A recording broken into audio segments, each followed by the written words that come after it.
ये जो सारी विधियां हैं, रीतियां हैं, पूजा पाठ हैं, क्या ये सब व्यर्थ है?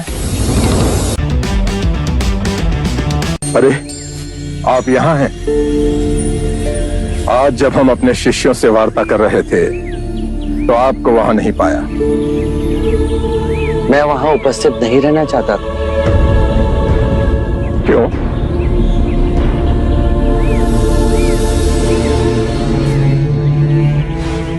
आप अपने शिष्यों को संबोधित कर रहे थे।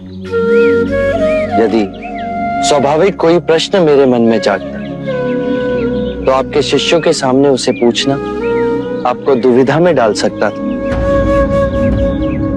परंतु यहां तो एकांत है। अब हम वार्ता कर सकते हैं। कृपा करें। आप दुख के संबंध में कुछ कह रहे थे। क्या आप ये मानते हैं कि दुख सत्य है? क्या आप ये भी मानते हैं कि दुख के कारण भी है? हाँ। यदि कारण है तो दुख तो रहेगा, और यदि कारण ही समाप्त हो जाए तो दुख भी लुप्त हो जाएगा। जैसे सूर्य के प्रकाश से अंधेरा। आप सुनी सुनाई बातें नहीं कहते, अपने गहन अनुभव के आधार पर कहते हैं। आप धर्म और सिद्धांत की नहीं, देखी हुई बातें कहते हैं। आपने कहा कि मुक्ति का मार्ग है अपने विवेक को जगाना और गूढ़ ध्यान में लिप्त हो जाना, जिससे मनुष्य स्वयं को और इस संसार को भली भांति समझ सकता है। परंतु एक प्रश्न है, ये जो सारी विधियां हैं, रीतियां हैं, पूजा पाठ हैं, क्या ये सब व्यर्थ है?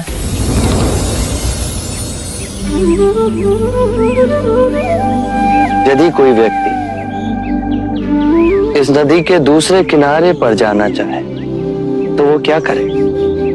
यदि जल गहरा नहीं है तो वो चलकर जा सकता है, और यदि जल गहरा है तो वो नाव की सहायता से जा सकता है या स्वयं तैरकर जा सकता है। यदि वो चलना ना चाहे और ना ही तैरने को तैयार हो और ना ही नाव ले जाने को तैयार हो, और वो कहे कि मैं प्रार्थना करता हूं इस नदी का दूसरा किनारा स्वयं चलकर मेरे पास आ जाए, तब तो ऐसे व्यक्ति को मूर्ख कहेंगे, महामूर्ख। इसी प्रकार यदि व्यक्ति अज्ञान और भ्रांति को अपने विवेक से मिटाएगा नहीं तो परम आनंद और मुक्ति के दूसरे छोर पे कैसे पहुंच पाएगा? चाहे वो पूजा करे या अनुष्ठान या व्रत करे या किसी नीति पर चले, वो इस किनारे ही रहेगा।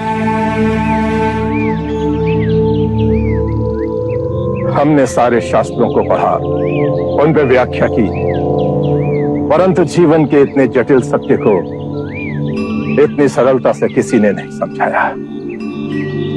किसी ने नहीं समझाया। आप इस भटकती मानवता को परम ज्ञान का मार्ग दिखाएंगे। आप करुणा के सागर हो। हे बुद्ध, आप हमें अपना अनुयायी स्वीकार करें। बुद्धं शरणं गच्छामि, धम्मं शरणं। सब्सक्राइब करें समता भारत टीवी को, बेल आइकन को प्रेस करें, साथ ही ऑल वाले बटन को क्लिक करें ताकि हमारी नई वीडियो की सूचना आपको सबसे पहले मिले।